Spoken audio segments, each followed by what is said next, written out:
Hello, and welcome to another virtual author chat at the Poison Pen Bookstore. I'm John Charles, and today the Poison Pen is delighted to have with us virtually four of the brightest stars in the cozy mystery genre: Winnie Archer, Maya Corrigan, Amanda Flower, and Sherry Harris, each of whom will be sharing with us today a little bit about the latest in their popular series. Before we begin, I do want to let those listening in know that the Poison Pen does have copies of all of the author's new books, and we would be delighted to hold them for you at the bookstore to pick up or put them in the mail to you. Just give us a call at the Poison Pen or go online, and we will be happy to connect you with these really fun new reads. And now I'd like to welcome Winnie, Maya, Amanda, and Sherry. Thank Hi, you. thank you for having us. Thank you for joining us today. My first question is, like many readers, I'm fascinated by who an author was before they started writing, because sometimes that shapes their writing career. So I'm going to ask you to tell us a little bit about yourself before you became a published author, and why don't we start with Winnie? Okay, well, I was a middle school teacher for a long time and a mom of 5, and I started writing after I decided to stay home after my second son because my entire salary was going to daycare. So that was kind of the impetus to keep my brain from turning to mush in toddler world. And mysteries were a natural thing for me to write because I grew up on mysteries and, Nancy Drew and Bobbsey Twins and Agatha Christie. And, so when it came time to actually think, well, I can do this, writing a mystery was the way to go. And I've been really fortunate to be able to leave the classroom. I loved my years teaching, but I'm happy to be able to be a writer full time now. That's great. How about you, Maya? I always wanted to be a writer and wrote my first novel when I was 13. However, money sort of led me to adopt a different career. I got a PhD in English, and I taught English literature, American literature, and writing for about 20 years, including a course in the literature of mystery and detection. And I have always, my mother was a great fan of mystery writers and would come home with a stack of mystery books from the library every week. And so she kind of hooked me on mysteries. I spent a few more years trying to make money before I finally decided I really have to get into writing if I'm ever going to do it. But I have a number of unpublished manuscripts in my drawer, as I'm sure a lot of us do. So it took a while, but eventually I got to do what I wanted to do when I was 13. That's great. Amanda, what about you? My story is pretty similar to Maya's. I've pretty much always wanted to be a writer since I was a tween, like 11, 12, 13. So my dad was an electrical engineer, and I told him this, and he was a very practical man. So he sat me down at the kitchen table and we made a list of every career I could have until I make it as a writer, as my, because he said he wasn't going to take care of me until I make it. So I was probably 11 and he did that, and we came up with a list and we ended on librarian. So at 11 years old, my dad and I set a course for the rest of my life, essentially. We made a plan, which I executed. And then, so I was a librarian, until 2018 is when I felt confident enough to retire from libraries. And since then I've been writing full time. And then mystery for me too, like Maya, was the natural choice because that was what my mom read, and she was a voracious reader. Same thing, huge stacks of mysteries from the library, and I would sneak them when I was a kid, take them out of her stack. So, and I really have never considered writing any other genre. I told my agent, I'll write, if you want me to write a space mystery or a Amish mystery or a historical mystery, I was like, as long as I can kill someone and then solve the crime, I'm in. But I don't want to write outside my genre. Well, that's interesting. Sherry, what about you? I love hearing your stories. That's so fun.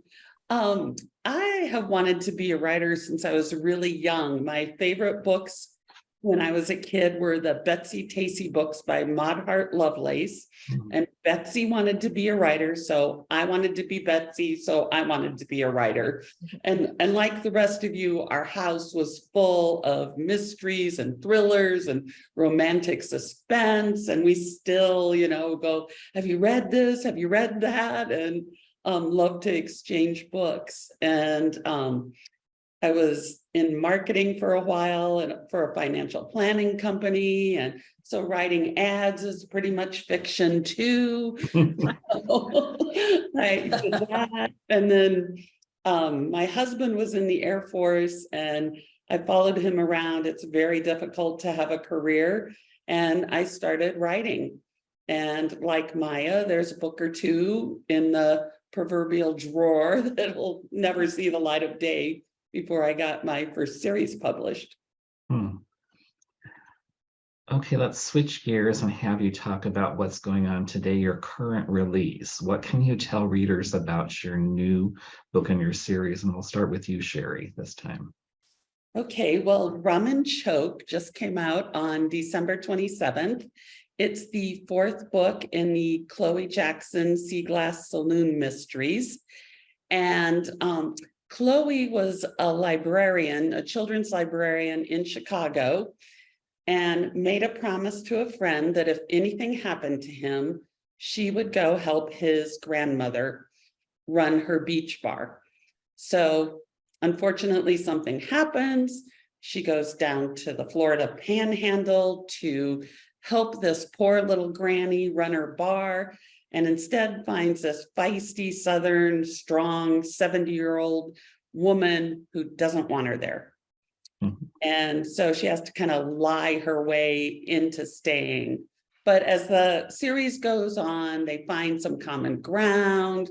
They learn to care for each other and their bond between her grandson and Chloe's friend.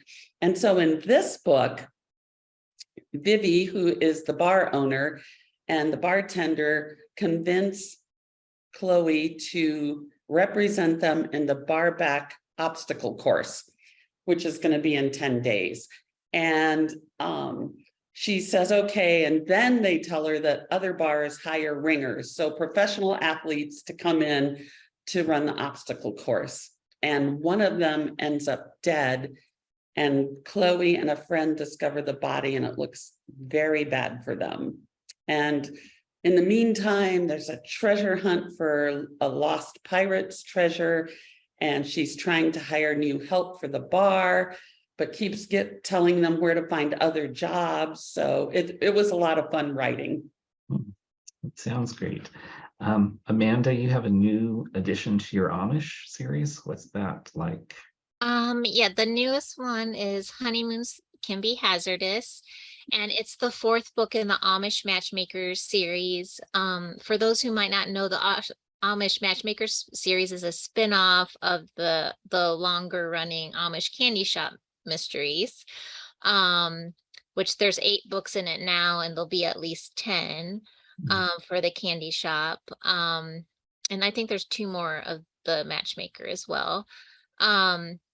But it is about, they are so much fun to write because I call them my buddy books, because they are really 2 best friends sleuths, although my main character is Millie Fisher, who is an Amish widow, and is also the matchmaker of her Amish community, where she helps young Amish couples meet each other and talk to their parents about whether or not they want to get together, and the whole courting process in the Amish. And her best friend, Lois Henry, is not Amish. She's been married 4 times. She loves costume jewelry. She has purple hair. She's wild and crazy, and they're both in about 68 years old. So they just get in all kinds of hijinks together. And in this latest book, throughout the series, Lois has referred to her latest deadbeat husband, the last one she had, as Roxino Guy. And Cleveland is where the Roxino Casino is, and that's where she met Roxino Guy, and she married him the same weekend and was divorced within a week because she pushed him in the swimming pool.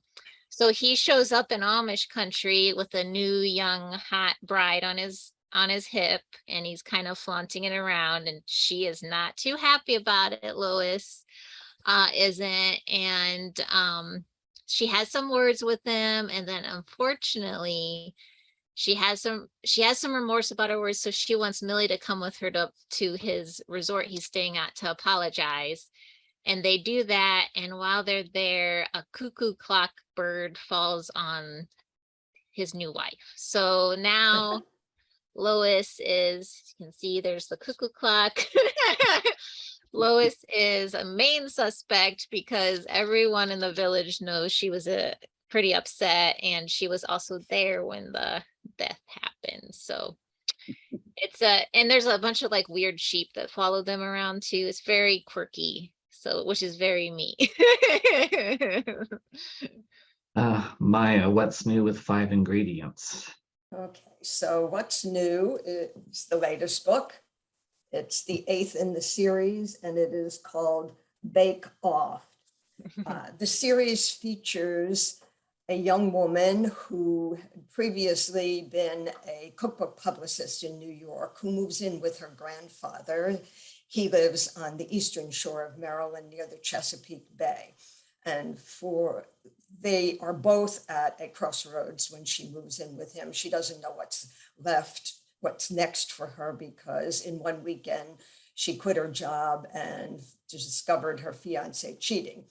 So she has come to settle her life, and her mother has wanted her to go there to put granddad on a more healthy diet, because he's been kind of down in the dumps since his wife died about 5 years before, and just eating fast food or junk food. And so Val and granddad learn to live with each other in the course of several books in this series. This is the first book in which I take them out of Bayport, Maryland. It's been a typical cozy in that it takes place in a small town and with a limited set of characters. But in this book, they are volunteers at the Maryland Mystery Fan Fest, which has been organized by Val's best friend. It includes the usual panels, signings, charity auctions that you find at any kind of mystery fan gathering, but also a bake-off and a murder. So I was kind of interested in exploring the whole idea of what would happen when a bunch of mystery fans who love murder on the page confront an actual murder in their midst. So some of them, just to give you a little background on the murder before I give the reactions, there is a bake-off at the Fan Fest, which is not a usual event. And the contestants, who include Granddad, who has a codger cook recipe column that he writes, the contestants have to play the roles of cooks to famous detectives. So Granddad has been given the assignment of being Fritz, who is the gourmet chef to Nero Wolfe. And his competition includes Mrs. Hudson, who cooks for Sherlock Holmes, and Bunter, who is played by someone who's gone to the Culinary Institute classes. So Granddad has stiff competition, but he finds a treasure that helps him actually get a 5-ingredient Nero Wolfe recipe. So he's in his element now. He never cooks with more than 5 ingredients. And he and the woman who plays Mrs. Hudson have a lot of rivalry going. And after the bake-off, as everyone has gone to sleep after the first night of the fest, Val wakes up to the sound of a whistling tea kettle and goes to investigate. It's coming from the room next to hers, and that's where the woman who played Mrs. Hudson, Cynthia Sweet, is lying dead with the whistling tea kettle next to her. So that's the basic setup. And some of the fest goers just figured this is a murder game that the organizers have set for them. Others are actually thinking of all the different possibilities, looking at comparisons to locked room mysteries and Christie plots. One of the things I enjoyed doing with this is I included a true crime case that actually happened on Maryland's Eastern Shore, which occurred after a murder mystery dinner, in which two people who attended the dinner go to their room, and then one of them is found dead. And this happened about 10 years ago or so. So I included that. That mystery was solved. The one in my book wasn't. This was a lot of fun to write. It reflects my love of mystery events and of classic mysteries with a lot of echoes of Holmes and Poirot, false identities, wills and inheritance, reenactments of the crime. I had a ball, and I wrote it because I couldn't go to any mystery events for 2 years. That's great. Winnie, what's happening with Bread and Murder? Okay, so my series is the Bread Shop Mysteries. This is the first one, Kneaded to Death. And this is the 8th one that came out in November, Bread Over Troubled Water. You have to love the punny titles. The series is about Ivy Culpepper, Penelope Branford, and Olaya Solis. I always write about female relationships, mothers and daughters and aunts and grandmothers and friends, and that's just really important to me. And so Ivy Culpepper returns home to Santa Sofia, which is a fictional town on the Central California coast named after my daughter, Sophia, and after her mother unexpectedly passes. And so she ends up forming this friendship with the octogenarian zany woman across the street. So a lot of us have that in common with these older, awesome female characters. And that's Mrs. Branford. And then Olaya Solis owns the bread shop, Yeast of Eden. And so Ivy begins a class there, and that's how she kind of becomes associated. And in the 8th book, she and her fiance, Miguel Baptista, who's a restaurateur, are having an engagement party. And, there's a dead body that Agatha, the pug, who is modeled after my pug, Bean, but Agatha's on all of the covers, which is fun, and she noses around in the park where they're going to have this party and discovers this dead body. And it's tied to the bread shop because this victim had been at the bread shop earlier that morning, and there's this suspicion that it happened there, possibly connected to the bread. So Ivy gets involved because her friend Olaya is potentially accused. So it's a lot of fun. Each of your series is being marketed as cozy mysteries. For those that are listening in that may not be familiar with this subgenre, how would you define a cozy mystery? What do you think are the key ingredients you need to have? And I'll just open it up to whoever wants to start. Well, I teach. Go ahead. Funny, we all go at the same time. I think I'll just throw out a couple because you all will have others, but usually an amateur sleuth in a small town or a tight-knit neighborhood in a big city that usually has some kind of unusual career, perhaps. So I'll leave it at that and let you all take it. Well, there's a set of things a cozy mystery is not. So it's never gory. There isn't excessive, well, there isn't violence aside from the murder, of course, but it's never anything that you actually, never in a scene where you actually experience the reality of a murder or violence. There's also never any cuss words. That we want all our grandmothers to be able to read these books, and there's also never any explicit sex on the page. It's just a set of taboos, which I guess we all adhere to. That about sums it up, I think. Yeah, I would just add that also this usually has a humorous tone, I Mhm. think. Mhm. And there's usually like the side characters are really important to the protagonist's life. Like even if they're not involved directly in the murder, she takes them along because the people in her life, and I'm saying her because that's most common. There are male cozy leads. She'll take them along throughout the series and you learn about their life, and eventually probably each one of them is tied to a murder at some point if the series goes on long enough. And usually justice is restored at the end of Mhm. the book. Yes, and they wrap up that story. They might have ongoing character arcs with different people in the books, but the mystery will be resolved by the end of the book.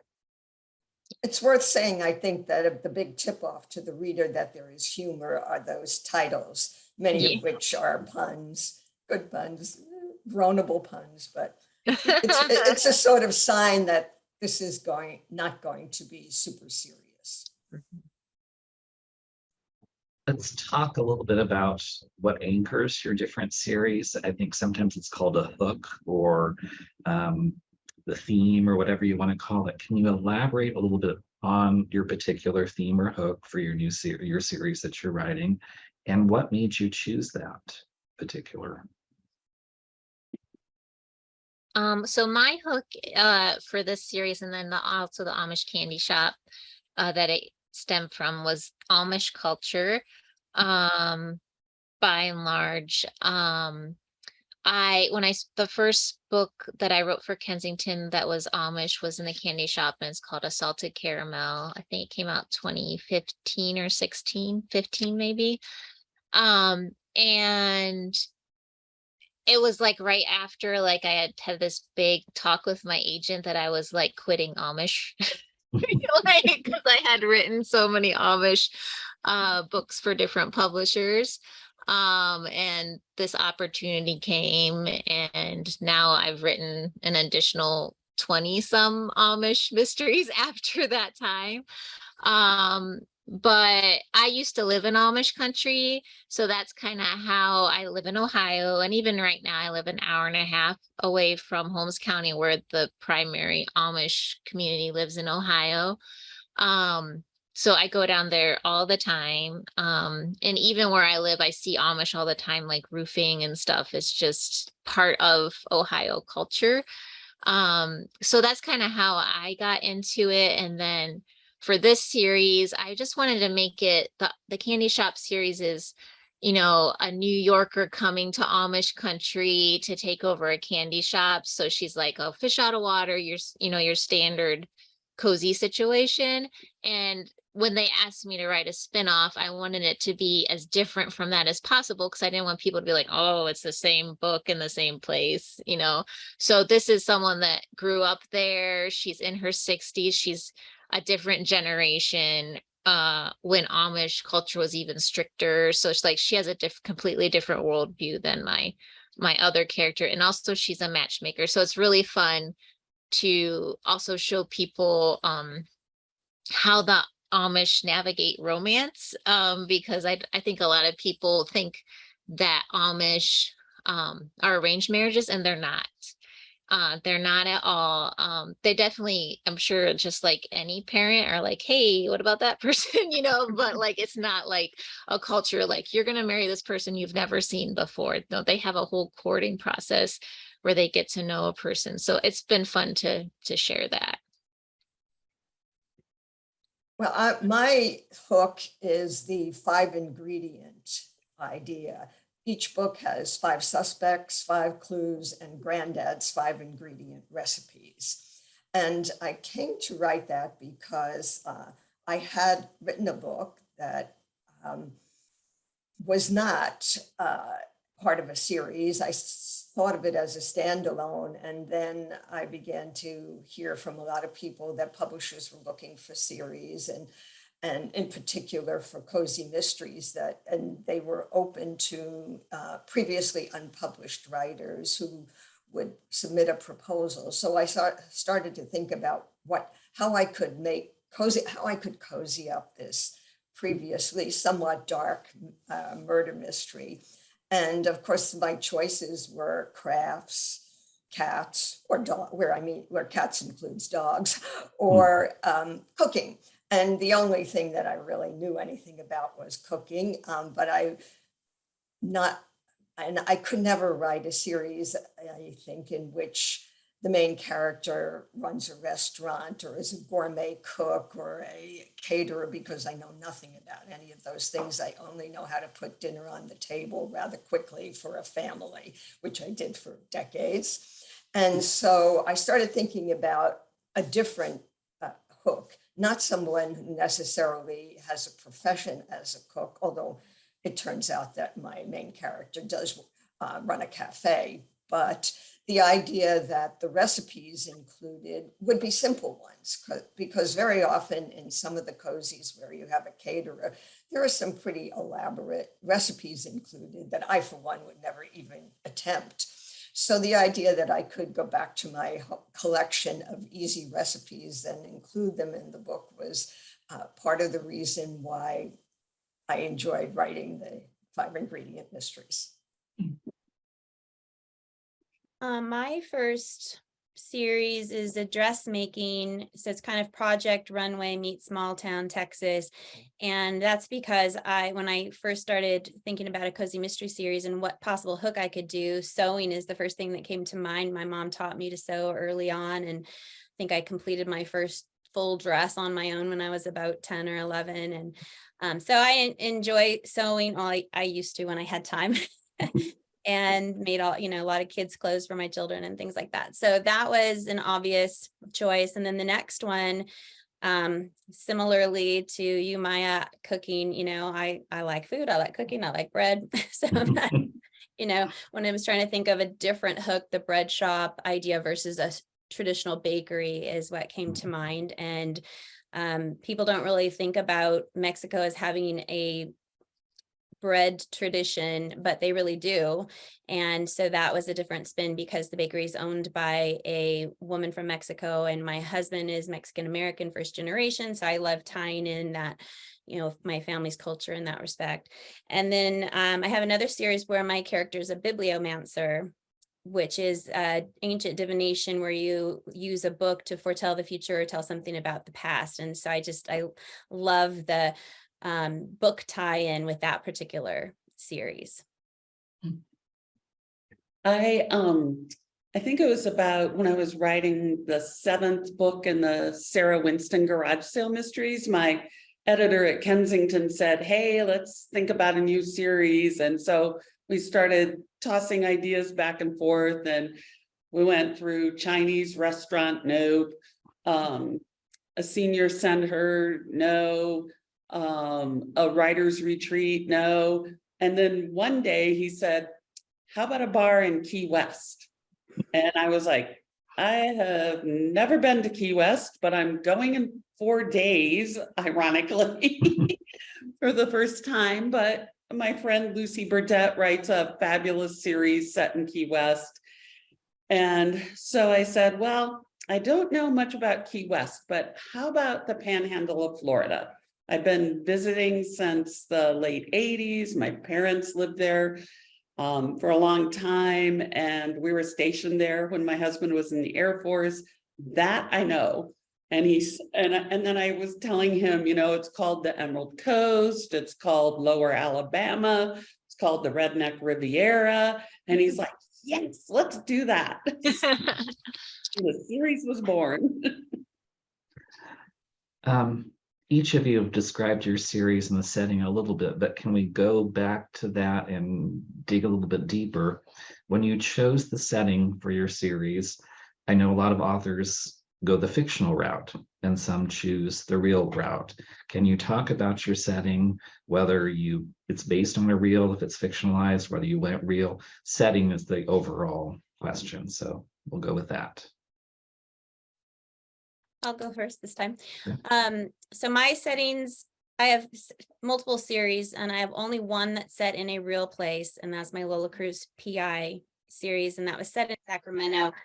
I lived there for a long time. I researched, I went to the places that I wrote about, and even so, I got emails saying that's not correct. And so after that, I just decided, okay, I'm going to go fictional with my settings, which is what I did. And so I created small towns similar to towns that I know. So Santa Sofia would be similar to Capitola, for example, or kind of a cross between Santa Cruz and Santa Barbara. And Devil's Cove in my Book Magic series on the Outer Banks is kind of like Roanoke near Hatteras.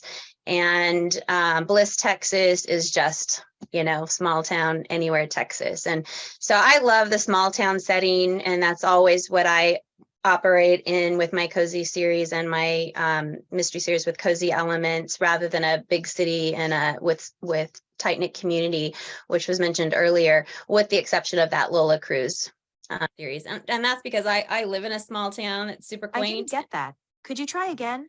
I live in a small town that's really quaint, and I love to write about similar, and you know, the close-knit community and the quirky characters and the beach in particular, minus the Texas setting.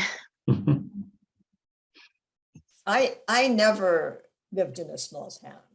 I grew up in a city, the big city, New York, and now I live in a suburb. And after that, I lived in a suburb of Washington. So, but we always went to the beach from our suburb in Washington and headed to the what's called the Delmarva Peninsula, Delaware, Maryland, Virginia. And each of them has beach property, but always when we were making that trip, we went through the eastern shore of Maryland, which is full of really picturesque, very historical towns, many of them dating back to colonial times. It was a fishing area and a farming area, and to a certain extent, it still is. I mean, these little towns are surrounded by farmland. People make their living from the catch of the bay. And so it had everything it needed for a good setting, for a cozy mystery. And the model for my town, which is fictional for the same reason that Melissa's town is fictional, the model is a bit like St. Michael's, Maryland, or Chestertown, Maryland, which are, you know, kind of small towns. And but particularly St. Michael's is one where that attracts a lot of tourists. They have antique shops. They have people who go duck hunting and fishing.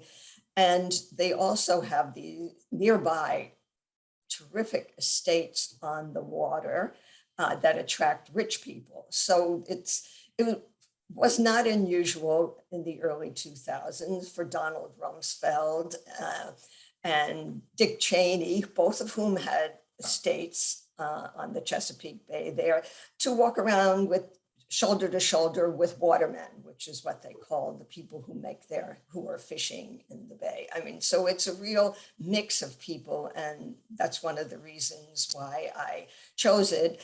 And it's very easy to bring a whole new group of people in.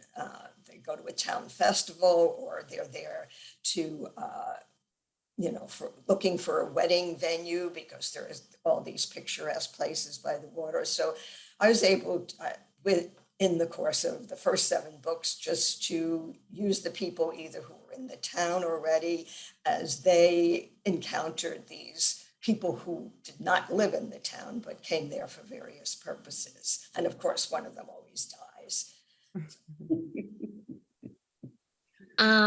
In my series, and particularly this one, of course, it was the Amish community. So it was really determined. There's lots of different Amish communities in the state of Ohio, but the largest is in Holmes County. And I picked that because that's where, when I was a librarian in Amish country, that's where I was. So I know the area.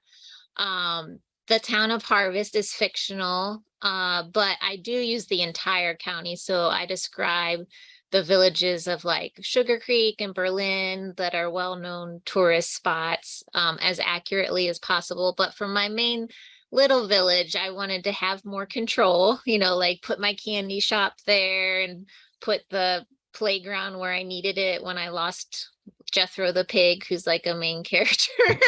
So like there's a graveyard, and all these different things that I needed to move my story along, that in comparison with the historical series I write for Emily Dickinson, I do not have any wiggle room because it's historical and it's Amherst, Massachusetts is a real place that people know very well. So like in that series, I'm looking at historical maps and things like that, and I have to be really accurate. So it's nice to like have a break from that with this series to and also the fact that that series is more serious too. So this one I can have a pig running through it and no one cares. I can't really do that in the other series.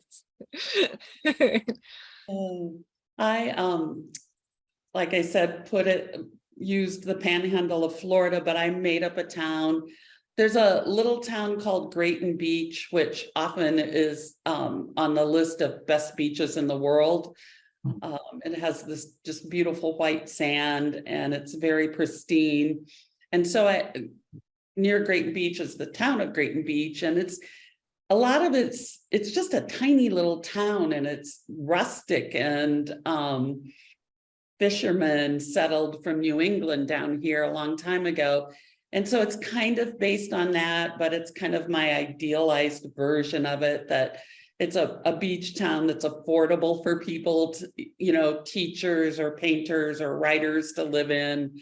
And I do use the real town of Destin, which is next to it, and go to some of the places in Destin that are real restaurants or beaches or parks or things. But the town, which I'd love to live in, is fictional. I want to live there too, an affordable beach town. That's Exactly. Each of you has been writing series. So my next question for you is, can you talk a little bit about the challenges of writing a series? Do you always know it's going to be a certain number of books? Do you sometimes, once you've gotten into the series, realize you've written things that you can't remember? So the overall question is writing series. I think it's an interesting challenge, because I'm sure you all have had the same experience. My first contract for the Garage Sale Mysteries was for 3 books. And so, I wrote those 3 books. I had a character arc all planned out. And if I had known there was going to be more, I probably wouldn't have ended the 3rd book the way I did. So you kind of have to always write to the end of your contract, but leave openings for more stories if there are going to be more. I think that's the biggest challenge of writing a series for me, and remembering what kind of car they had in the first book. Or what color hair, or what color eyes, or any number of things. Yeah, I would say similar. My dressmaking series ended at book 6, and I didn't know it was going to end, so I didn't get the opportunity to wrap things up the way I would have liked to. Luckily, I've just gotten the rights back, and I'm going to be reissuing those, which is nice, and I can continue them. But yeah, it's hard to know how to wrap up a plot line or an arc between people, especially a romantic arc, if you don't know how many books you might be able to continue the series with. So that's a definite challenge. And then for me, my memory as I get older is terrible anyway. So remembering all of those little details is, terrible, nightmare, difficult. Yeah, I only have 1 series, so remembering the details is a little easier for me. But I also only had a 3-book contract and thought that was going to be the end of it. It was a total shock when I heard that the publisher wanted more books. And for me, the way that I keep engaged is to have a little reset after a set of books. So starting with the 4th book, I I decided to tap into my background a little bit, and that was called The Telltale Tart. And it has to do with a lot to do with people who are Poe fans, and that's the set of people among whom there is a victim and a murderer. And then threw in a little history with the Titanic in the 5th book. And again, I thought that was going to be the last one. Nope. Some more, would you do a Halloween book and a Christmas book? So I had a little fun with the costuming in the Halloween book, where characters dress as ghosts or people who are haunted from literature. And what was next? The Christmas book, Ginger Dead Man, where there was a festival dedicated to Charles Dickens and A Christmas Carol. So I've been able to do a little reset as each new contract comes in with, kind of a different point of view, and bringing in new characters, especially starting with the 7th book. And they're going to continue on, 6th book, starting with the 6th book. I have a whole set of a new group of characters who move to town. So a little reset now and then always helps with a series. Yeah, I would say the memory thing is a major issue for me, especially if you have a long running series. And if I had written a character Bible way back, when I started writing the first Amish candy shop book, I think I wrote it in 2014, it would make my life a lot easier right today. Just to know who their names and how all the Amish people are related to each other, and colors of eyes are another problem I have. So that, and then one of the great things about being a cozy writer is like, our fans are so in love with our characters and our places and our stories. So it is hard when you write a series, because as an author, I think sometimes readers think it's our choice that a series may come to an abrupt end, and we don't tie everything up. And, I definitely still have series that ended abruptly because publishers went out of business, different smaller press early in my career. And people are like, when's the next book? And you're just like, I can't do anything, and it's hard to explain that. So I think that's the challenge for me is just, trying to navigate that, because it's so hard. You want to say like, yes, someday I'll write it, but like, when was that? I have a series that stopped abruptly in 2012. It was my first book series. It was only 2 books, and then the publisher dropped the mystery line, and I still get emails like, when's the next book coming? I was like, I do have the rights back, but when will I have time to write and publish an indie book for this series? So that's kind of a challenge. My next question for each of you is, as hard as it is to imagine, there are people out there who have never read a cozy mystery. So we have to start from that point. If you were to encounter one of these people and they said, I'd like to read something cozy, what would you suggest to them? What were the authors or books that got you hooked on the cozy genre? I can go first for that one. I started reading cozies because my mom read cozies, and this was back when I don't even know if they had the moniker cozy at the time. This was like I was probably in middle school, so like the 90s. And so she was reading like Donna Andrews, Earlene Fowler. So those were the authors that introduced me to the genre. And then I don't know if you remember back then, like Kensington used to release cozies in these hardback little chunky books. Mm-hmm. I thought they were the cutest thing in middle school. I thought they were so cute. Joanne Fluke's first book was what released like that. Yeah, so I would go to the library and get all these like chunky little Kensington books. And now the fact, 20s, all these years later, I'm writing for Kensington. And I remember when they picked me up, like to add me to their corral of authors, I was talking to my editor. I was like, I loved your guys' chunky little books. And he didn't know what I was talking about because he was a young editor at the time. I was like, no, it was cool. Like, you should bring that back. It probably wasn't cost effective, but it was cool. For me, I honestly didn't even know what a cozy mystery was when I first started writing them. I had my PI mystery series, and my agent and I were talking, and she said, you should try writing a cozy because you have a great voice for that. And I was like, what's a cozy? So I went to my bookstore, we had a used bookstore, and I just bought a stack and proceeded to read and love them. But some of my first that I guess kind of got me interested and I thought, yes, I can do this, was Avery Ames, her quiche, the long quiche goodbye, I think it was. Kate Collins and her Flower Shop series. I read that early on. So there were just a few that stick out in my mind, but I just read so many at the beginning. I think they kind of blur together before I actually started writing them. I actually started with what you might call pre-cozies. I mean, they were cozies as you look back now, but they were never called that. And so I was reading Carolyn Hart's books, Joan Hess, Dorothy Cannell. I mean, and all these books are available and they're great fun and they're really good mysteries. Who else did I say? Nancy Picard did a series like that. And just bringing it up to the present, one of my favorite writers is Roberta Islev, who also writes as Lucy Burdett, and Sherry mentioned her. I mean, she now has a Key West food series, but she previously had a golfer series and a psychologist series, and I've enjoyed all of her books.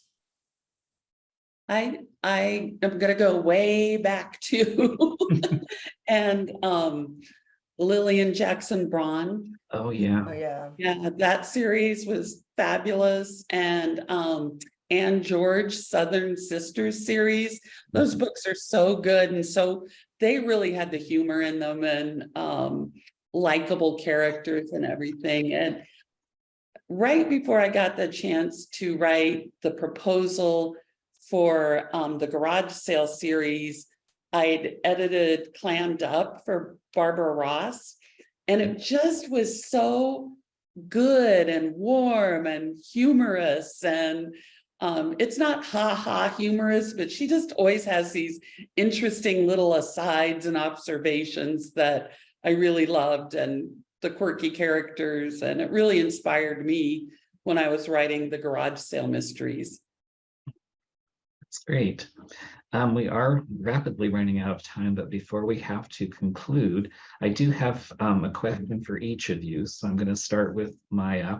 You wrote a really fabulous piece on the roots of the culinary mysteries, and I don't think people realize how far back it goes. We think it's a modern kind of concept.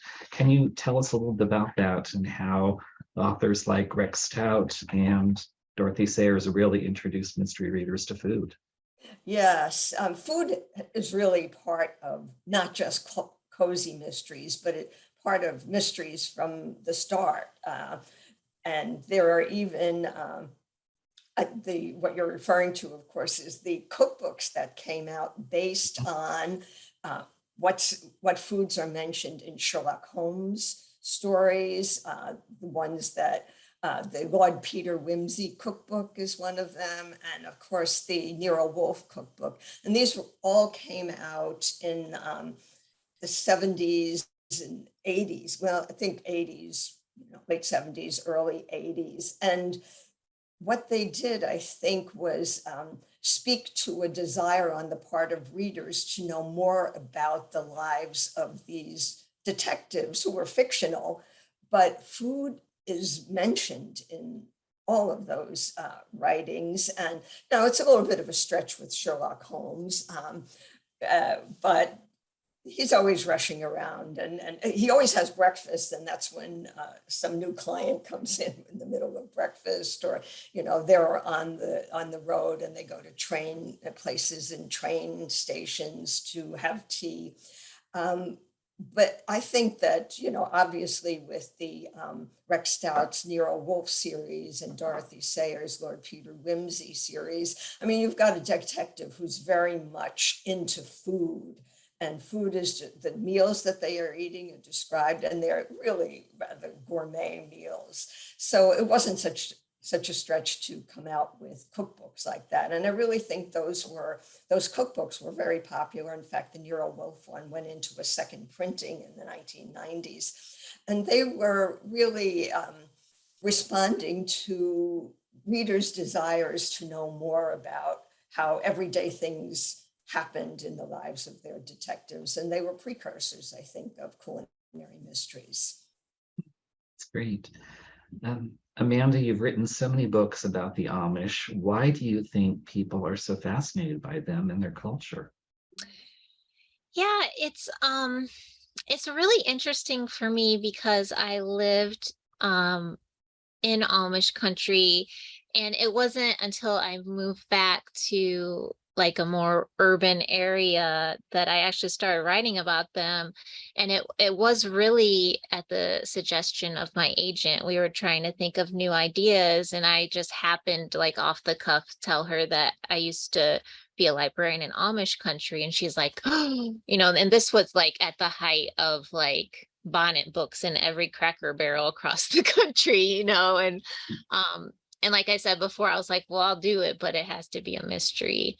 But I think it's the simplicity that people are really drawn to, the close-knitness of the community. And then I think also the little bit of like, what's really going on in there? Like, the mystery aspect, the wondering, when we're so immersed in watching like celebrities do things like on the internet, and like what would draw a person to want to like be so separated from the wider culture. So I think that's just really fascinating to people. And then I also think it's really fascinating to people that they're like so, it depends from district to district, but so strict about technology. Like, why don't they drive cars? Why don't they have phones in their houses? Or why are they not using electricity? So it's curiosity, I think, by and large, is the big thing. The simplicity, but curiosity why someone would choose to live like that. Sherry, what is it like being an inventor who has a patent? Oh. Well, we're terrible at marketing, so it's no different than pre-inventor life. But so I was shopping with my daughter, and she was looking at sunglasses. This is not any great life-saving thing for anybody. And she was trying to decide on two pairs. One had green and black cheetah print, and the other was like pink and black cheetah print. And she's going, oh, which one should I get? And I was like, wouldn't it be cool if you could just switch something out and pop it on to change the look of your sunglasses? And that sent us on this journey. And now you can buy the actual sunglasses on our website. So Cool. Great.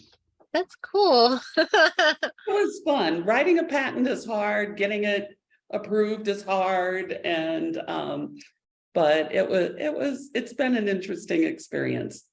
I feel like there's a cozy series in there somewhere. Yeah. What's your sunglasses called? I want to look at it. Oh, it's the website is Soul, SOL, and then VYBE.com. So soulvibe.com. Soul Vibe. Okay. Great. We're all writing that down. Yeah. Winnie, when I was looking at your books and some things that you had written, I was fascinated by what you had said to someone else when you told them that for you, villains are the most challenging character for you to write. Can you kind of explain that?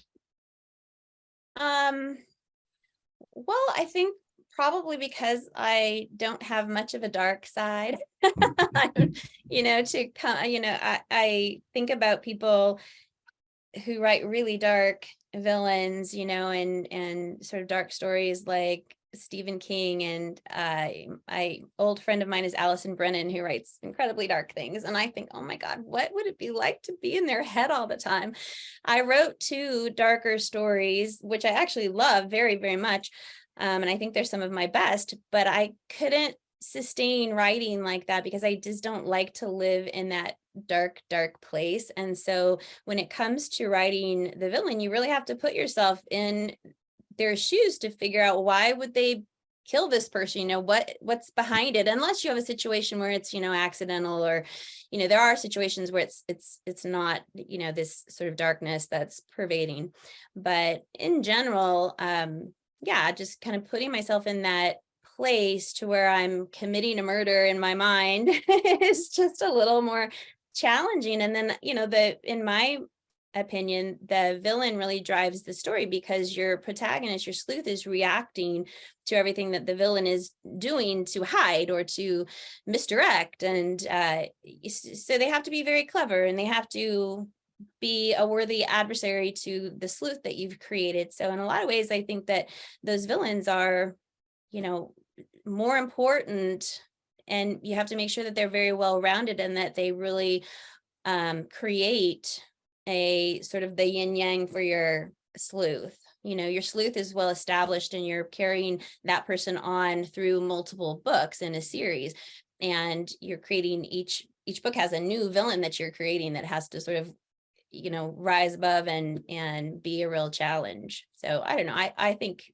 they're very, very important, but also can be very challenging to write. It's great insight. Before we wrap up, I'd like each of you to tell us how readers can learn more about you and your books, if you have websites, social media, and remind us again about your latest book. And we'll start with you, Winnie. Okay, well, I'm everywhere on social media. So Winnie Archer is a pen name, and I write the rest of my books under my name, which is Melissa Bourbon. That's my actual maiden name. So I'm melissabourbon.com. You can find me that way on Facebook. I am bookishly_cozy on Instagram and on TikTok. And I also have writersparkacademy.com, which is a website for writers. And I have a podcast and online courses, including a course on how to write a cozy mystery. So I'm kind of all over, but you could find everything at melissabourbon.com and go from there. And then, so Bread Over Troubled Water came out in November, and my next book coming out is February 14th, and it's called The Trouble with Pushing Up Daisies, and it's in a series called The Trouble with Tumbleweed. That's sort of a collaborative series I work on with a couple of other authors.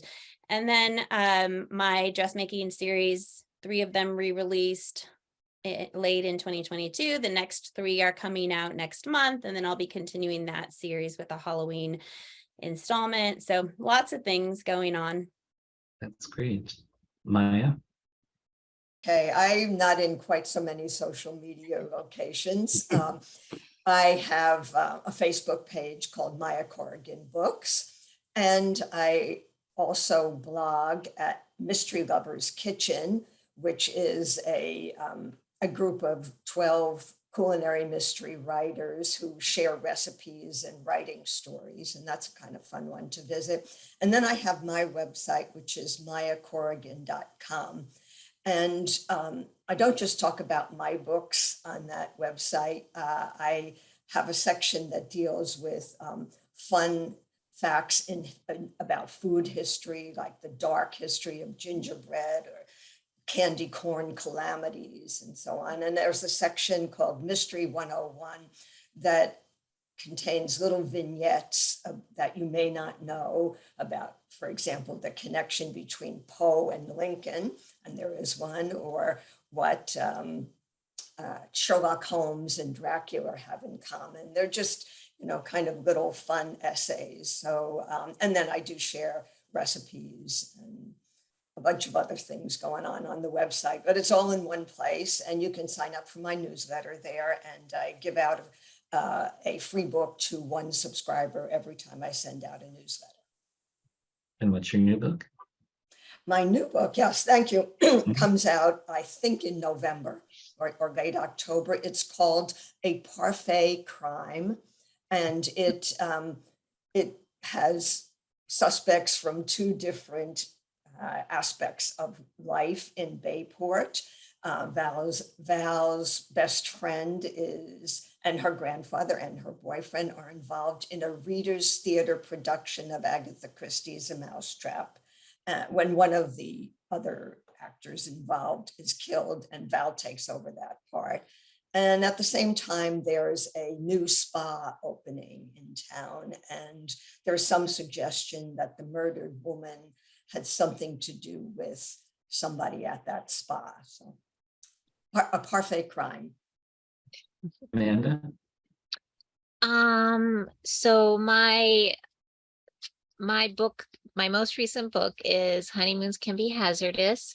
And it came out in December, and then the next book to come out will be In Farm's Way. That's in my Farm to Table Mysteries.